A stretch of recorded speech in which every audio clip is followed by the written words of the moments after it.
This is John Nugent. I'm Ron Peters. And I'm Sam Long. Welcome to the After Class Podcast. Because the best conversations happen after class. Thanks for joining us in another episode of the After Class Podcast. We're glad to have you along. We here at the school, by the time this episode is released, will have gone on our first service week. Yeah, we changed the wording, and so it's not week of outreach; it's week of service. Week of service. Yeah. And I'm trying to make sure I use the correct terminology now, so as not to confuse people. Yeah, I'm not going anywhere, but Oh, you're still on sabbatical. That's true. So. But you are. Yeah.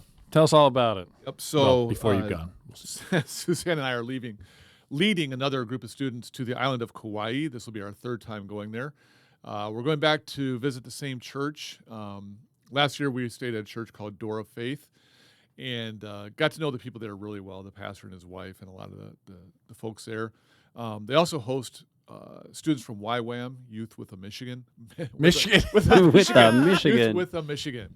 Yeah. Youth with a mission. A couple we got to know last year who were YWAMers are still there. And so we're really looking forward to going back and doing more service projects. I know I've said it before in previous years.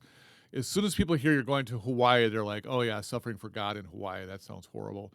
And I always have to explain to them that we are not staying at a resort and we're not playing volleyball every day, that we're going to actually one of the poorest towns and we're sleeping at a church and we're doing service projects. And yes, it's Hawaii. It's beautiful. It's warm weather.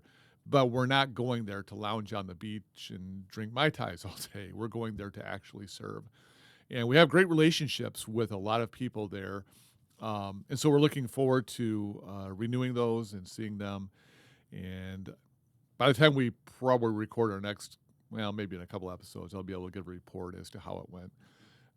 I'd like to direct people to Facebook, but like I said, by the time this airs, we've already been there and back. So, Yeah, my son's going for the second year in a row. He's excited about it. So, yeah, I was really excited to have him back along. Like half the group were with us last year, and then the other half are all newbies.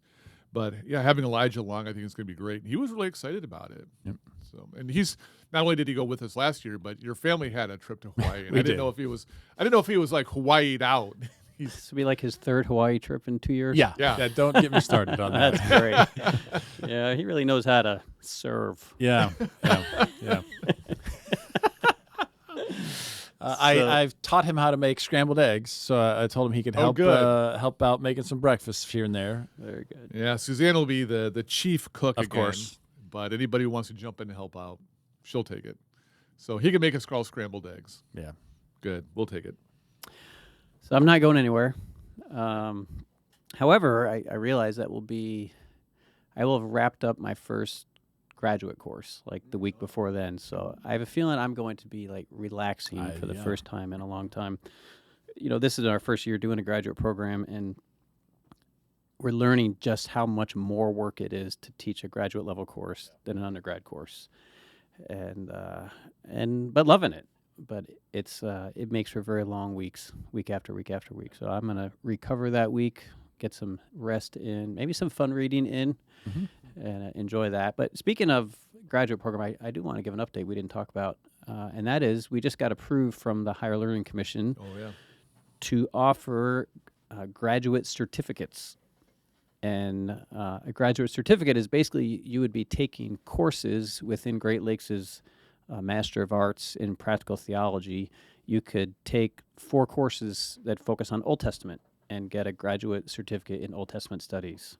We'll have one in New Testament studies, theological studies, applied biblical studies, as well as ministry, focusing on the courses directly connected to practical ministry. So, yeah, this is a 4-class certificate, and those who take the program will actually have graduate level credits that are transferable and such. So, we just got approved to offer that, and those certificates are going to go effective immediately. So students who start in our third term, which we're now enrolling students for our third trimester, can roll those credit hours into a certificate, and down the road, if you get 4 of those certificates, they stack up to be our Master of Arts. So you can kind of if you're not quite wanting the degree, but you see the benefit of graduate level instruction, here's a way you can take 4 classes and walk away with something to show for it. And if you decide down the road you might want to do more at Great Lakes or elsewhere, the credits you have will be legit and transferable. So we're pretty excited about that. Yeah, I think what's great about this is if, like, you're working at a church, you need to convince your church board, elders, deacons, whoever, to have some ongoing education money allotted. You can take a class, and that's exactly what this is. It's ongoing education to make you a better minister and servant in the church. And so, like, it's great. You don't have to, be on the full-time program and, because now I understand you're busy and master's, work is time-consuming. And so it's just a nice little thing. And you can say, hey, that's how you can pitch it to your people. All right. I'm not going for a full-on degree. I'm not going to be taken away from you. I'm just picking up a class. It's education. Make me a better minister. You guys should pay for it. And anyway, so I think it's a good situation. I'm glad that's been added to our little. Yeah.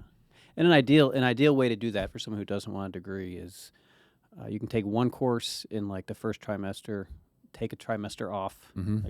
and then do a second one in the third trimester, and then you get the summer off. Yep. And then you can do another one in the fall, take the winter off, and so forth. Yep. But that's a way to, it wouldn't feel as labor intensive. Right. Space it out a little bit. Yeah. Financially, hourly, all that. Yeah. Yeah. And just to echo what you said, I loved teaching them my master's class. It was great prepping. It was great doing, but I didn't hate having that time back and that energy back. But I loved it. It's just, you'll have so much to give all the time. Yeah. And I'm prepping my class right now, and again, it's great. I'm excited for it, but it's a lot of work. It's not like preparing an undergrad course, and so it's coming together really well. And I'm thinking it's going to be really strong. But it just reinforces this is a whole different level of not only preparation but the application, the kind of work they're going to do, and everything. So I'll be curious to see how I feel about it at the end of May when my class wraps up. Yeah, ready for a break, I'm sure. Without a doubt. All right. Well, we're going to jump back into our truth series. We are closing in on it. We will not finish today, but we're closing in on it because we only got 2 main sections left and 1 main author if you think John wrote all of John in the epistles. We'll go with yes for now. And so we're going to get into John's material. And we talked about, I think we hinted at it in previous episodes, but John's take is a little different when it comes to truth. And so we're going to explore a little bit of the differences, how John brings out and how he's using the word truth versus the other gospel writers, and Paul especially. So let's jump into chapter 1 of the Gospel of John.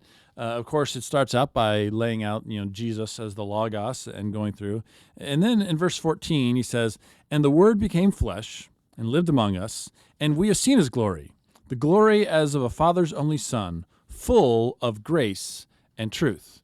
And then a couple verses later, in verse 17, he says, "The law indeed was given through Moses. Grace and truth came through Jesus Christ." And so John makes the claim that Jesus, who's come into the world and has tabernacled among us, is full of grace and truth, and that he contrasts Jesus and what he's bringing with the law, Moses, the Old Testament, those sorts of things. I turn it over to you, New Testament scholar. Well, I've been doing a lot of work on John's Gospel. Number one, I'm trying to complete a book on it, which has turned into something way bigger than I thought it was going to be. And it's exciting. I still want to get the book done, but I thought I was going to be able to finish it on my sabbatical, and I didn't even come close. But my grad course is also on the Gospel and Letters of John, primarily Gospel of John. And so I've been thinking about this a lot. And how is John using this idea of truth? And it's tough. I'd be the first one to say it's kind of tough to figure it out. One of the things that I've really emphasized, that I want to emphasize in my book, is that, in my opinion at least, I think John is really tapping into the Exodus story in Moses in particular. And I think he's trying to tell the life of Jesus in conversation with Moses in the Exodus story. My suspicion is that he's doing this in response to critics of Jesus who are probably saying we're disciples of Moses, which is literally something that the Pharisees say later on in the gospel. And John's response is, love Moses, the law came from God through Moses, but Jesus is all of next level. And so what I think he's doing is he's trying to say, who are we going to listen to? are you going to listen to Moses or are you going to listen to Jesus? Not because Moses is unreliable or anything like that, but when you have people saying we are disciples of Moses and we are rejecting Jesus, John is saying Moses is great, but Jesus is better. And if you want to know where the truth is coming from, if you want to align yourself with God, which is the ultimate truth that we want to align with, then you've got to align yourself with Jesus. And so I think these verses are John's way of previewing that theme in his gospel, that when you align with Jesus, you're aligning with God and you're aligning with the truth that God is trying to bring into the world. So would you say it's accurate to say here that contrasting, Jesus and not Moses, that contrast is put out there because there are people in his audience who, or at least that this church encounters, who are saying Moses and not Jesus. Right. Right. So for them, the people who are claiming to follow Moses are excluding Jesus, and John wants to make clear, no, Jesus is the one. Yep. Yeah, and at no point in his gospel does John ever, he doesn't bag on Moses or anything like that. He has tremendous respect for him. He realizes that God was working through Moses. I think that John would kind of agree with the author of Hebrews, who said, in the past, God, spoke through various, people and all that, but now he's spoken through a son. I've horribly butchered that quote from Hebrews. But what he's trying to say is, yes, God spoke in the past, but he was speaking through people. Moses was just a servant in God's household. Now we've got the Son of God, and you can't claim allegiance to God through Moses and then turn around and say, but I won't listen to the Son. And so for John, he's just trying to elevate Jesus and say, don't throw out Moses, but don't use Moses against Jesus. I think John is horrified that people are using the very words of God as a way of rejecting Jesus. And so he wants to show that in some ways Jesus is a lot like Moses, but at the same time he's greater than Moses. What do you think of the pairing of grace and truth together? I was going to ask that too. Yeah, that's a great question. And honestly, I've been wrestling with that because there's this. I took my glasses off. Sorry, he took his glasses off to read. To read, in which we had video, we could have all seen it. I know. This is why you guys don't want us to have video. When John talks about grace in here in his introduction, sorry, I'm trying to find the verse, and I think I got to turn my page here. I want to see how our NRSV UE says it. So in verse 16, John writes, from his fullness we have all received grace upon grace. It almost sounds like it's like this cumulative thing. It's like grace and more grace and more grace. And this is really technical. I know I'm getting into the Greek and all that, but in Greek, it's charis anti charitas. So it's like the word anti in Greek actually means in place of. And so he says we receive grace in place of grace, which is kind of cryptic. Like, what does he mean by that? And I think what he's saying is that we receive grace from God. Okay, God sent us grace through Moses, and law represents grace. And so he's affirming everything that any Israelite is going to believe or say about the law. But what he's saying is that now Jesus has come, and he's brought grace to us. And so the law is great. It's what we had for a millennium. It's like this is what we've always had. But now Jesus has come, and we've got this grace in the form of Jesus. And so I don't think it's grace upon grace, like, again, where God's just piling on more. But he's saying God once gave us grace through Moses and Torah. Now he's given us grace through Jesus. And so it's just Jesus is great. He's so much better. And so I think that that's how he's using that term. And so grace, I mean, when we talk about grace, we often think about Pauline categories, right? Yeah, right. Like grace is, that God has given us a salvation we don't deserve, or something like that. It's all about soteriology. But I mean, the root meaning of grace is like favor. Yeah. Right. And so do you think John is using it more in grace as God's favor, God's, wonderful gifts that he gives to his children? Yeah. Is that the kind of sense that grace has here? Or is it more like you don't deserve the salvation that Jesus is going to bring, but I'm giving it to you anyway? Terrible and people. That's why God's bringing grace. Right. Yeah, you hear a lot of preachers say that, like, mercy is when you don't get what you do deserve. Grace is when you get something you don't deserve. And that's Right. like the way it's used. And I think that can be useful at times. I'm not saying that's totally wrong. I don't think that really captures the biblical use of it. And so a lot of people want to explain grace in terms of patronage. And this is something that was very common in the ancient world. People pretty much understood it, that in Greco-Roman society, and I think even to a degree in Hebrew society, you had wealthy people.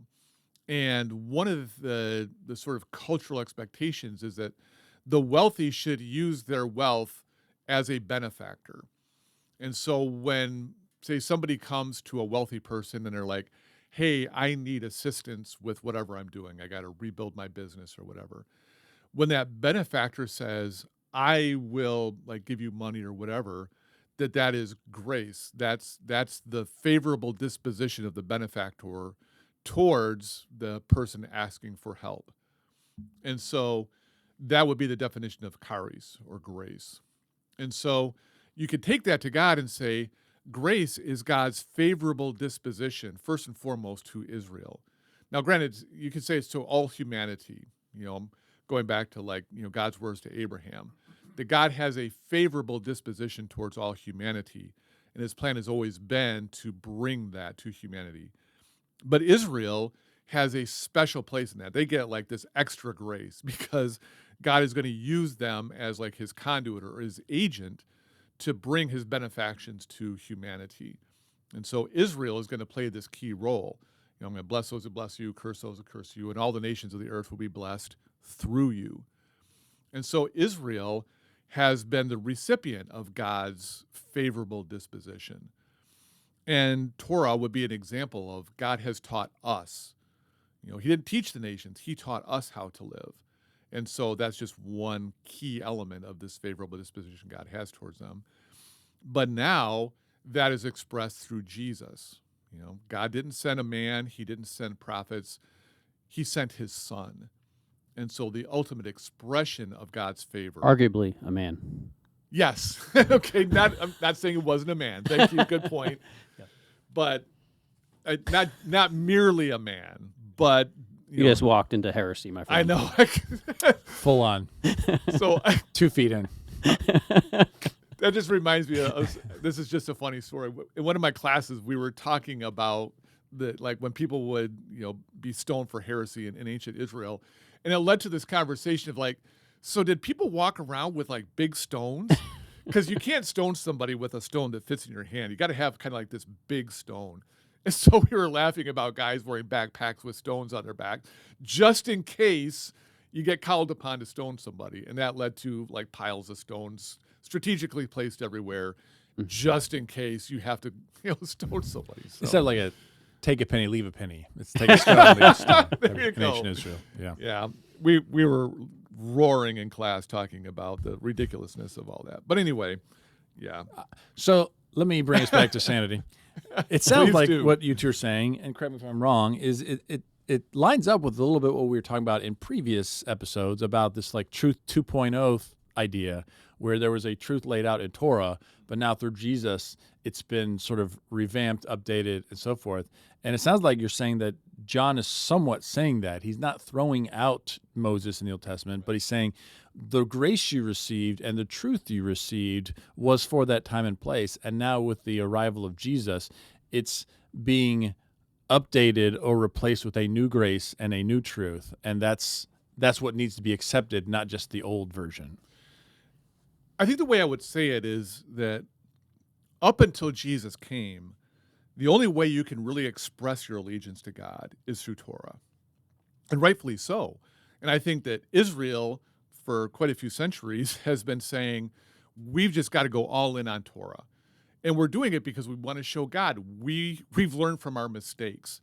We did not take our covenant with you seriously. We didn't take Torah seriously, and we went into exile. And so in response, we're going to take this stuff really, really seriously, and we're just going to go all in on Torah. And I think God was happy with that, generally speaking. We can nitpick at it, but I think generally speaking, God's like, finally, you're getting it. Okay, you're going to take my instructions to you seriously. But when Jesus comes along, you have these people who are really, really Torah-centric refusing to acknowledge that Jesus is the Son of God. Now, the very thing that has always been the way we show God our loyalty is keeping us from being loyal to him. It's like you can follow Torah to the letter, but if you refuse his son, you may as well just be a Gentile. And I think that's kind of the paradox that they ran into, is that the very thing that had always been the way to show God our loyalty is now working against us when we reject his son. Now, you may as well not have done any of it. And I think that was a hard thing for a lot of them to wrap their heads around. And I think what John is saying is, do the Torah stuff. Okay, God has taught us how to live, how to build strong communities. Just make sure that it doesn't become a stumbling block when you use it against his own son. And I think that for John, that was probably the thing that was, kind of driving him crazy at the end of the first century, is you claim loyalty to God and you're trying to show your loyalty through Torah, but you won't listen to his son. It's like, this is a bad situation. And I would add, and Ron may not agree, but part of how I understand the context of John in Ephesus, pretty close to the birthplace of Stoicism and the idea of the Logos, that a big emphasis in this section is, the word that comes from God and dwells among us. And certainly his audience would be aware of, in Greek, notions of truth, which are really important to them. They want to discover truth. And at least one of the major philosophical schools of the day, building on Platonism in earlier generations, is that truth is from the heavenly realm. And even in Greek philosophy, truth is from the realm above, right? The realm of ideas. And the Logos is the way that humans encounter the truth, because the Logos kind of transcends space and time. That John is arguably making the case that whatever you guys think about truth and its whereabouts, we believe Jesus is the one from above who has come on planet Earth to reveal truth. And it's truth in a way that the other gospel writers and even letters and even Old Testament don't really talk about truth in kind of an abstract way.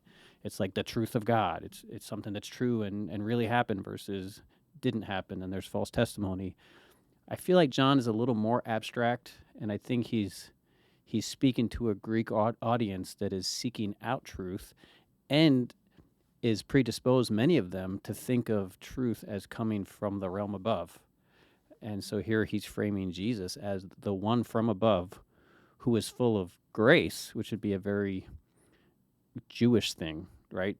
Divine favor. The divine favor of God is now in us through Jesus, but also truth, which is the thing that the Greeks are looking for and on the search for, and a truth that is more reliable than the sophists, the philosophers who travel from town to town with their truth that's, that changes based on what city you're at. What do they think is true? How can I lean into that so I can incur their favor, and they will want to financially sponsor me. Yeah. But the Greeks were looking for a truth that transcends time and place, and John may be saying, look no further than Jesus. He's from above. He's from the Father's heart, and he brings you the kind of truth you're looking for. And I think you see a lot of that in a lot of Johannine studies. People are trying to situate John in, like you said, in Ephesus and engaging in with Greek culture, Platonism, and all that. And this is where we're trying to get into his head a little bit, because we want to understand what John is doing. And I don't want to be disrespectful to people who approach it from that point of view, but the more I read John, the less inclined I am to think about those things. I see him really leaning heavily into the whole Jesus and Moses thing. And I'm not saying he wasn't aware of that. I don't want people to accuse me of that. I'm sure he was aware of those conversations and all of that. But the more I read John, the more I see John comparing and contrasting Jesus with Moses. And so I lean really heavily into, I want to read John from a very Jewish and Israelite context. And, that's what's coming out in my book. And so whether or not that was a part of the conversation, maybe it was, maybe it wasn't. But for me, it's just going to be, I think, John, even the logos, terminology that we see, especially in the introduction, some people think that that's John responding to the philosophers and the things you're talking about there. I'm like, maybe, but I think I can explain it very easily in a very Jewish, Torah-centric context without having to go into that. And so that's where I'm going in my research, my book, and all that. And so that's just what I'm going to lean really, really heavily into. All right. That sets the stage for the rest of John, I guess. We can test your We'll see. thesis. It's proven wrong, John. Yeah, I mean, it deserves to be tested. So, yeah, we definitely need to. I think I'm next, right? Yeah, So, yeah. to me. And in line. And so I got to look. Okay, so moving on to chapter 4:23. Next time we see truth coming Samaritan up here. woman background while you roll in that. Yep. Love that story, by the way, Jesus with the Samaritan woman. I just love teaching John. The only thing I don't like about teaching John is that when you're like going through it, you realize how redundant he is. That there comes a point when you're halfway through the gospel saying, yeah, John, you've said this like 4 or 5 times. And so that's the only thing I don't like. But I love John's gospel. So as Sam said, this is Jesus and his conversation with the woman in Samaria. They're by themselves. His disciples have gone to get him food. He's having a conversation with her at a well, just the two of them. And at first I like this. At first she almost treats Jesus like, oh, you're so cute, saying these things. Until he says, go call your husband. She's like, I don't have a husband. He's like, yeah, it's because you've actually had several husbands. And she's like, oh my gosh, what's going on here? And so she shifts the topic. It's like, well, you Jews say we should worship in Jerusalem. We say here in Samaria. Jesus' response is, you worship what you don't know. We worship what we do know. Salvation comes from the Jews. But the hour is coming and is now here when the true worshipers will worship the Father in spirit and truth. For the Father seeks such as these to worship him. God is spirit, and those who worship him must worship him in spirit and truth. And so this is another one of those cryptic moments in John where it's like, we almost feel like Pilate, what is truth? What's the truth that you're talking about here? And I'm open to the fact that there are probably multiple ways to read this, and they probably all have some merit to them. But I think that, once again, you have a lot of Jews who are saying we are Moses' disciples. And the Samaritans also worship God, and they had their own version of the Pentateuch and all of that. And Jesus is coming along and saying, these have been great, you've been doing a great job, but now the question is, what are you going to do with me? And so your definition of worship has to incorporate Jesus into it now. And if you're not willing to do that, are you really worshiping God? And does that even count as true worship? So again, true worship has been fine, but once Jesus shows up, we've got to figure out what we're going to do. And what was once true worship may not count as true worship anymore because you're rejecting Jesus, his son. Yeah, I mean, he clearly is contrasting the worship he's calling for with what they're doing. Mm-hmm. So in spirit and truth, perhaps the spirit is maybe you've been doing a lot of external things, but there's less internal that needs to change, right? There's a disposition towards worship, but then the truth part is, I mean, it seems like he says you've been doing it wrong, right? Whether it's at that mountain or who you've been worshiping or how you've been worshiping, something about it is wrong because you're not doing it with the right spirit and you seemingly are devoid of something that makes it not fully true.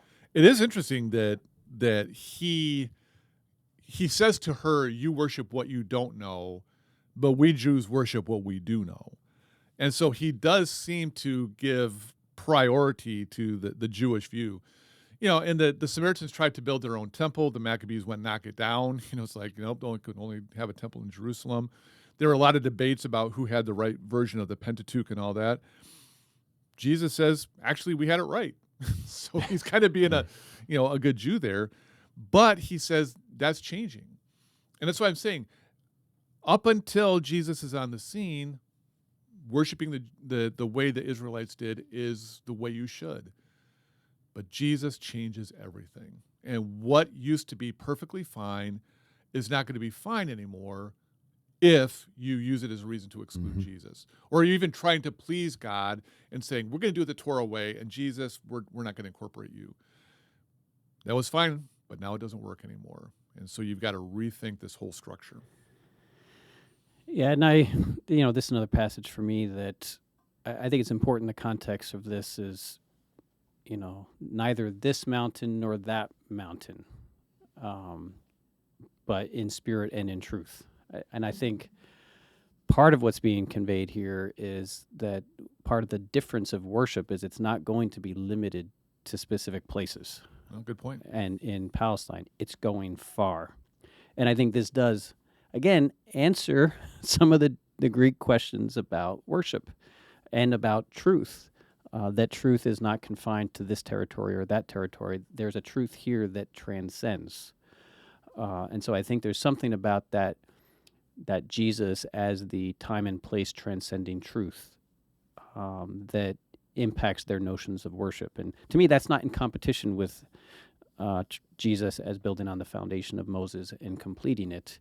It's the Moses thing that Jesus fulfills that God is going global with. And so the truth of God is transcending the territories in a way that in Moses it was, very Palestinocentric. And that truth that Jesus is, the truth that the Jews are looking for that transcends space, can be found in Jesus, the fulfiller of Moses. So I'm trying to build a bridge there. I appreciate to the that. Moses and to it. the longing that the Greeks of this time and place have. I mean, I would say, yeah, they're not incompatible in that there's multiple contexts at play in these people's lives. So if you're a Jew in Ephesus, you've got a lot going on, right? It's not just your Jewish background with Moses. You're surrounded by all the things you're talking about, John, all the the Greek philosophies. And so you may or may not buy into them, but they're in the air. And so I don't think you have to put John in a particular, he's only doing this. He could be doing a lot because there's a lot to respond to in their culture. And so just to sort of defend my approach, which I know you're setting me up to do that, that I think that for Israel and for diaspora Jews, they still looked at the temple as like, this is where we meet with God. It's called back in the old days, the tent of meeting when it was a tabernacle. And so there was still this sense that they're very, not only, centric to Palestine, but really central to the temple.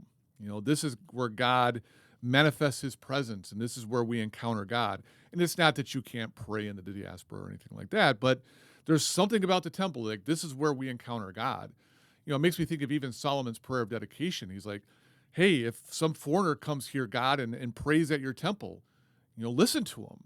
Like, there's something about, even when foreigners come to the temple and pray here, that there's something special about it. And the Jews are defending that, and it's funny because at this time that John was written, the temple actually had been destroyed. But I strongly suspect that there was still a hope among Israelites that it would be rebuilt again. It's like, we've been down this road, it's been destroyed before. And that was at Herod temple. Maybe they're even kind of defending it as like, Herod built this one and it wasn't really the good temple.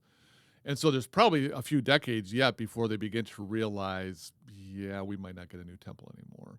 So John could be pushing back against a very temple-centric way of viewing the relationship with God. And to say, once again, that was fine, but we are now living in this new age where worship is no longer central to a region like Judea or the temple, but it kind of leans into what Paul says, we are the temple of the Holy Spirit. And so wherever you have a community of believers, you've got God's temple. And that's just a very Jewish way of looking at it. Yeah. Would you say it'd be accurate to say the way truth language is functioning here, it is a reality that transcends space? That for John, without a doubt, yes. Yeah. And that just stands out Like it's something different we're finding in John that we didn't quite get in Paul, we didn't quite get in Torah. Like truth is a very specific way of inhabiting space and time, right? It is a way of life. It's a walk, right? Yeah. Here it's something different than that. That's kind of space transcending. So John I think he's developing it in very fresh ways. And I totally agree with that. Yeah, I'm not going to add to that. I think you're right. Yes. John's getting fresh with this. This is what I hear. Yeah, I'm just detecting a change. Like it just feels different. Like the first two instances that we've run into kind of feel different than the others felt. So, and we're trying to figure out what's the difference that the Bible view brings. And it may be John's conception might be closer to how it's used today and different than how much of the New Testament or even Old Testament talks about it. But that's a difference that's within the Bible itself. Right. All right, so next is John chapter 5. I'm going to start with verse 30, go through verse 33. Jesus is speaking, I can do nothing on my own. As I hear, I judge, and my judgment is just, because I seek to do not my own will, but the will of him who sent me. If I testify about myself, my testimony is not true. There is another who testifies on my behalf, and I know that his testimony to me is true. You sent messengers to John, and he testified to the truth. All right. Lots of truth language in that one. Big time. Even picked up a couple of true verses. Yes. Yep. Who's going to speak here? I mean, I can definitely jump in here. There's a couple of things here that I find really fascinating. The one is the sent language. That's something that's going to play a big role in my book because you don't realize how often John uses the word send. And there's two different Greek words for it, but they show up so often in John's gospel. And I think that's part of how he's building his argument for Jesus is that Jesus was sent by God. And in a way, it's almost like Jesus is God's apostle. It's not literally what he says, but it's a helpful analogy. But here's another Moses connection here, because he says, if I testify about myself, my testimony is not true. There's another who testifies on my behalf. And so it's this whole idea, let all things be confirmed by two or three witnesses. Mm-hmm. And so the word testimony here is, martyreo or marturia. It's that language of testimony in terms of you got to have two or three witnesses. And the word, martyria or martyreo can be translated as testimony or witness. And so I think this is just another spot where Jesus is leaning into the commands that came to us through Torah that, well, if you testify yourself, we can't accept that. It's unadmissible. And he's like, well, technically it is admissible because my testimony is always true. But if you want me to lean into your argument, fine, we can bring John into this. But then Jesus really says, my Father and I are the ones who testify, and there's no better testimony than that. And you really can't argue with it. So is the other who testifies on his behalf the Father? I think that ultimately that's what he's saying. He's like, I'll give you John, even though I don't take human testimony, but I'll give you that one. But really, it's I and the Father are the two. And, you have God and you have the Son of God. And from John's perspective, like, are you really going to argue with that? All right, that's up to you if you want to argue with that, but I'm not going to stand too close when the lightning bolts come down from heaven. So if Jesus can't testify on his behalf, so he's got the Father testifying, and then he's got John testifying. Mm-hmm. So there is a man and there is God. Both testifying, safeguarding, I guess, Mosaic laws demand for two witnesses. Right. Although he says, like, again, later in verse 36, I have testimony greater than John's, the works that the Father has given to me to complete, the very works I'm doing, testify on my behalf. And so he even calls his works as a part of the witness structure there. I mean, would his works be like fulfillment of Old Testament prophecies? And so the Bible, their Bible, would be the other witness to him, or would it be other works? I think for John, what he's trying to demonstrate in the way he writes his gospel is the parallels between him and Moses. And so, because like signs plays a big role, Yeah. and people always talk about signs in John's gospel. And I published a paper on this a while back because I was so struck by it that he uses signs the same way that you see in the Greek translation of the Old Testament. That the power of God through Moses was always a sign, semia is a Greek word. And so whether it's the plagues or water from a rock or whatever, manna, these are the kinds of signs that God gave to affirm that Moses is my guy and you got to pay attention to him. And so Jesus is also performing signs, and a number of the things are signs. And so it's like, why would you pay attention to Moses and not me when my signs not only parallel his in many ways, but are even greater? Yeah. And so that is the testimony I think that he's appealing to. In verse 33, I feel like the truth here tends to be more specific. Like John, you sent messengers to John, and he testified to the truth. And would that testimony from John be the testimony that Jesus is the Lamb of God who takes away the sins of the world? Like, is it his testimony to Jesus being the Messiah, the special one from God? Is this the testimony that is coming from John, or do you think it's kind of like this other notion of truth that's kind of transcends time, God's take on reality? Yeah. I think that for John, I actually think the truth is what we see in ultimately what his thesis statement is at the end of his gospel. He says explicitly, these things have been written so that you may believe that Jesus is the Christ, the Son of God, and believing have life in his name. And so if we're talking about the truth that I think John really cares about, I strongly suspect that is the summary of it. Yep, he is the Son of God, he's Messiah, and with him you have life. That's the truth that he cares about most. And that seems to fit this verse a lot. Like, this is what John the Baptist was pointing to as he was pointing to Jesus. Yeah, So I agree. in that sense, it's a very much more Jewish, concrete salvation historical truth. Yeah. We're on the same page. That makes me happy. I love it when we agree. Okay. Love when a plan comes together. All right. We're turning to John 8, and this is a pretty great section, too, where Jesus and some religious leaders don't see eye to eye, would be a way of putting it.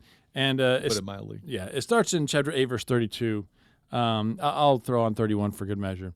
Then Jesus said to the Jews who had believed in him, "If you continue in my word, you are truly my disciples, and you will know the truth, and the truth will make you free." And I'll throw on 33. They answered him, "We are sons of Abraham and have never been slaves to anyone. What do you mean by saying you will be made free?" And so Jesus comes along, but it's interesting. He says, Jews who had believed. So they're already on his side to start with, but he says, you're not quite there yet, right? You got to continue, and you will know the truth, implying that they didn't have the full truth yet. Right. And that truth then will make you free. And, of course, they get upset about that terminology, but nonetheless. So what truth is he talking about? Yeah, I think one of the hardest things, and I'll admit I'm still working this out, because when he talks about the Jews who had believed in him, and so they're like, okay, they're followers, but then they're like, wait a minute, we're Abraham's descendants. We've never been anybody's slaves. It almost sounds like they're competitors. Yeah. And trying to figure out exactly what John is doing there. I'm just gonna kind of hit the pause on that one a little bit, because I just feel like I'm still working it out, and I want to make sure whatever I say I can defend it well. But you will know the truth, and the truth will make you free. I think that the Israelites are looking for freedom. They've been living in exile for centuries, and in many ways they'd seen God bringing them out of exile. The temple had been rebuilt, at least at the time this is set. The temple had been rebuilt. Jews are coming back to the promised land. Like, you're seeing some really good things happening. It's like the effects of exile are fading away, but they don't have freedom yet. They don't have a king, and they're really hoping for that, that branch from the stump of Jesse. They're still kind of hoping for that to happen. Really hoping to get out from Rome's thumb and to have legitimate freedom so that Rome is not compromising their ability to fully live out Torah. Like Rome won't even let the high priest keep his own garments. It's their way of saying we're in charge, and when you want your garments, you got to come get them from us. And I'm sure that was very insulting to them. So there's a lot of freedom that they haven't experienced yet. And so Jesus is saying, you want to be free, and I can provide that. If you continue in my word, you are truly my disciples, and you will know the truth, and it'll make you free. You're looking towards other things as the sign of your freedom. My word is what's going to bring you free. And so again, it's kind of contrasting himself with a lot of the popular Jewish expectations of that time period. And once again, holding on to what God has said, but rejecting Jesus, you might as well not even hold on to anything else. I think this passage is hilarious on many fronts. Like, lay it on us. Well, the whole freedom thing, and their response is, "We're sons of Abraham. We've never been slaves." Did you? I know, right? Get the 400 plus years of slavery in Egypt. First of all, let's start with that. Exactly. And then from then on, it's like, yeah, you may not call it slavery, but they were not in control of their lives. Assyrians, Babylonians, Persians, Greeks, Romans. Like it's just hilarious that that's their response. And my question is like, why would they respond that way? Like Jesus isn't saying anything crazy. Right. He's just saying, like, you're believing me, things are going great, but we got to keep going because there's more to this. And when you reach that truth, there's a freedom that is in store for you.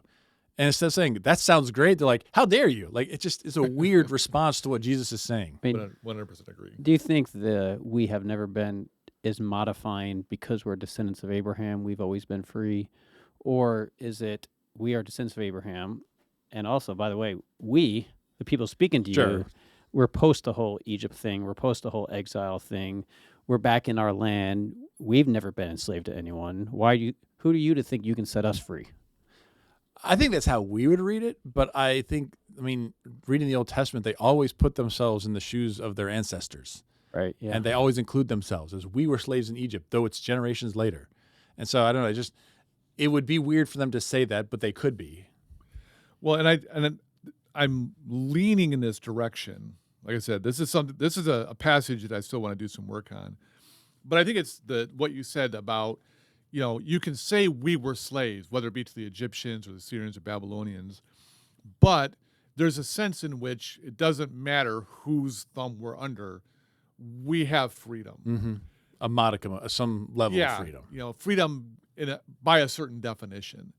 And so that's kind of what I'm leaning into, but I'm going to keep doing some research on that. My mind could be changed on that. Because I'm with you, Sam. I think it's hilarious. It's like they forgot their own history. But it could be a commentary on their history. Well, yeah, but I think, I don't know. I don't want to say too much about how John formed this section, but it is definitely leading into the next part where he says, well, yeah, you're slaves to sin. He hasn't said anything about sin yet, but it's like they know that's where he's going.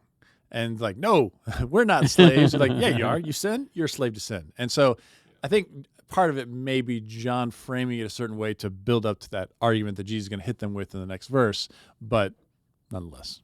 Yeah. And I think the way he uses truth language here, I think it's similar to what we said about the last passage. Like the specific truth that God sent Jesus to bring into the world is Jesus as the fulfillment of Israel's hopes and the future of the salvation of not just Israel, but the whole world.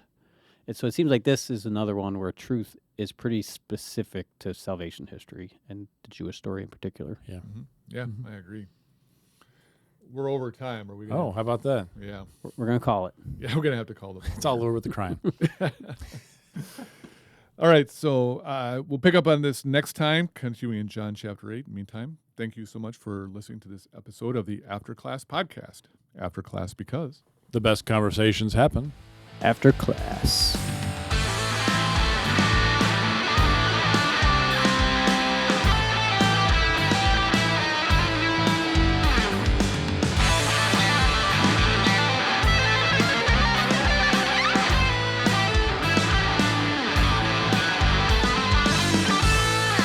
Thank you again for listening to this episode of the After Class podcast. ACP is hosted by Sam Long, John Nugent, and Ron Peters. Social media pictures and descriptions are provided by Darren Harris. Audio mixing and editing is done by Drew Nyquist. If you've enjoyed this episode of ACP, you might also enjoy GLCC's Master of Arts in Practical Theology degree. In this 36-hour program, you will receive first-rate biblical and theological instruction from John, Ron, Sam, and several of their colleagues at Great Lakes Christian College. To learn more about this program, visit glcc.edu. Get practical and go deep at GLCC.